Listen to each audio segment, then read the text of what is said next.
This video is not going to make the cruise lines happy, but I don't care because cruisers are getting completely ripped off by cruise ship Wi-Fi. The cruise lines want you to believe you're getting a bargain at $35 a day. You're not. In some cases, that's the cost of the cruise itself. What they don't want you to find out is that that passenger sitting next to you at the pool bar might have paid half that or nothing at all. Well, today, I'm going to even the playing field. I'm Gary with Optimal Cruising, bringing you the cruise insider information you need to avoid mistakes, save money, and protect yourself so that you can have your best cruise ever. I'm always looking for a great cruise deal, and sometimes I'll find one for $35 or $40 a day. That's an incredible price, right?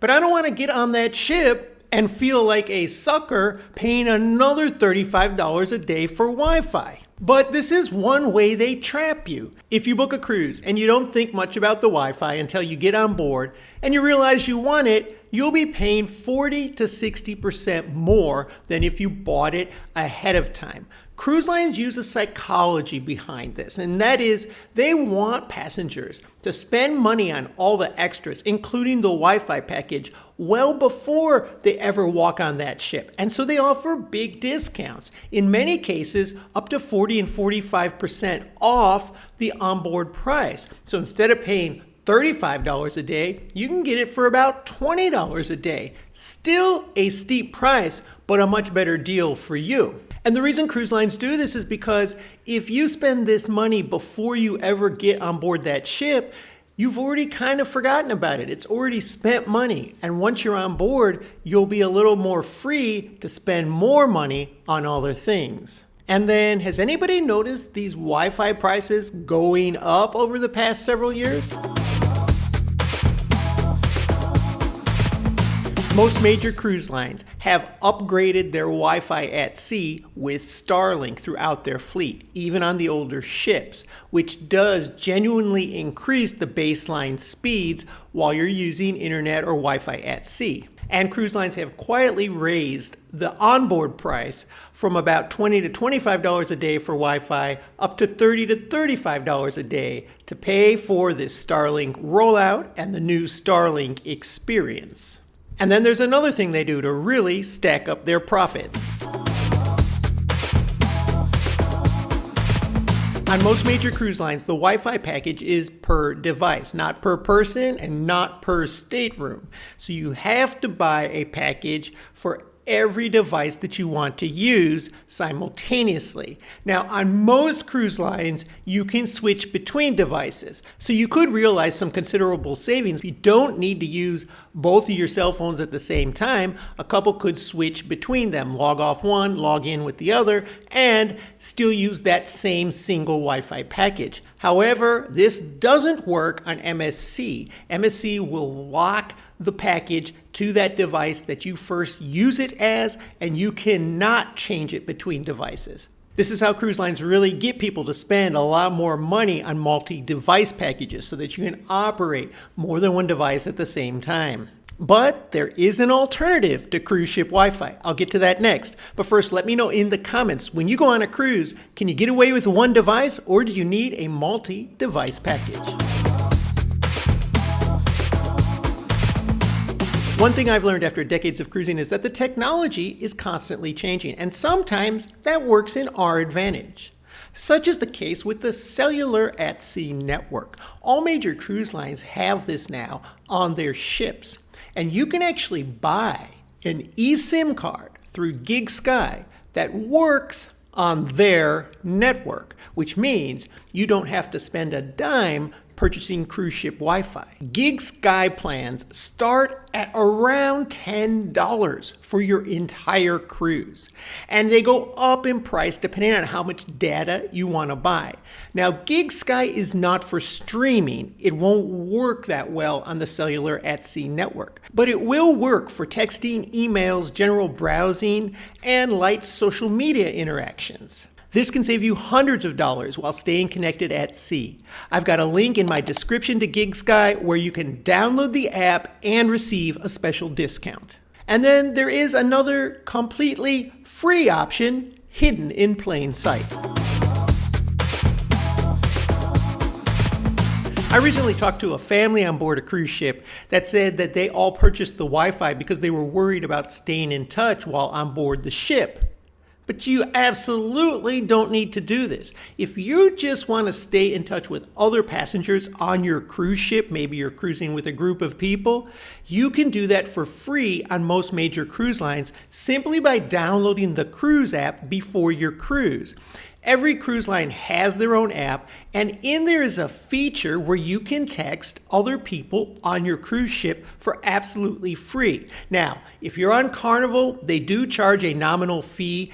It's about $5 for the cruise, but still, that's nothing compared to paying the full Wi-Fi prices. And if you really don't need access to the internet, but you're just staying connected with your friends on board, this is a great deal. And speaking of deals, we maintain a list of the best cruise deals you can book right now. If you'd like a copy, just comment deals or click on the deals link in our description. I've been on a lot of cruise ships with Starlink, and I still see passengers on sea days getting frustrated with the internet congestion. And what happens is when you're at sea and all these passengers who bought the Wi-Fi start logging on and streaming videos and other things, the speed can slow down for everybody. It can be hard to even get a social media post coming through. And it does vary widely by ship and by what type of package you purchased. Some cruise lines like Virgin have carved out a business tier where you can get dedicated bandwidth for a very high fee if you need a more reliable connection. But on a lot of other cruise lines, that's not the case. And even if you buy the streaming or the highest package on a cruise line like MSC, for example, on some sea days, that performance is not going to be very reliable. But there is another option that has always been reliable that the cruise lines will never mention.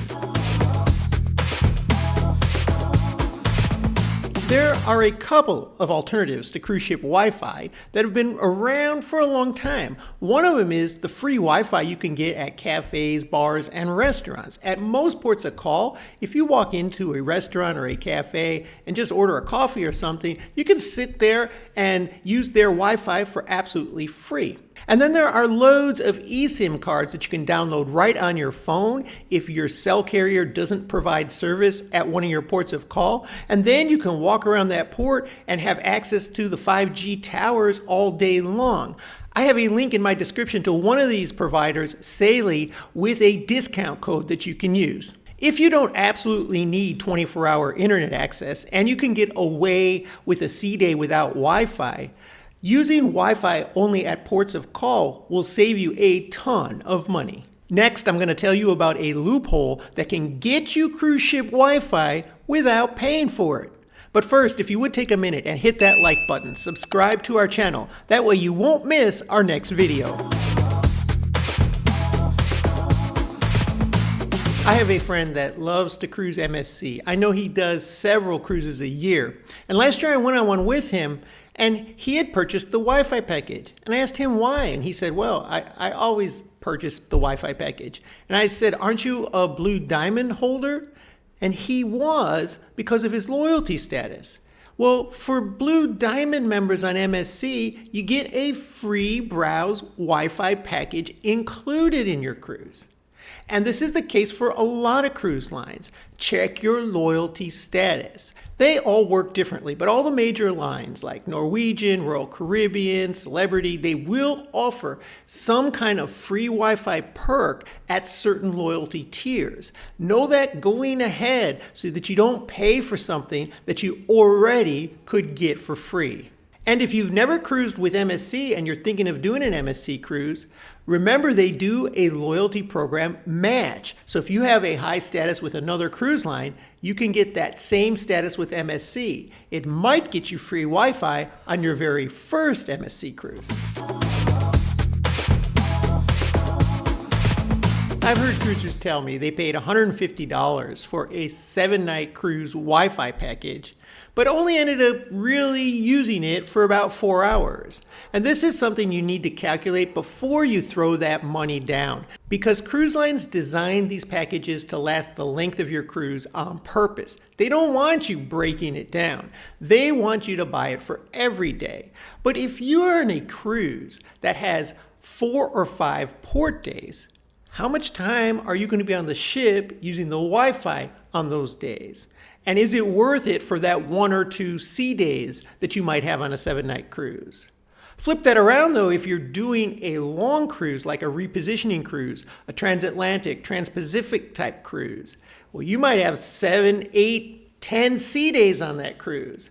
Then it's definitely probably worth it, and you want a budget for that. But on shorter cruises and cruises with port-intensive itineraries, sometimes you could save a ton of money if you still want to be connected while on the ship just by getting that GigSky and staying connected on those sea days, but having more access to full-blown Wi-Fi when you're on shore. And then if you think what they do with cruise Wi-Fi pricing is sneaky, wait until you hear about the drink package. I'll tell you all about that right here.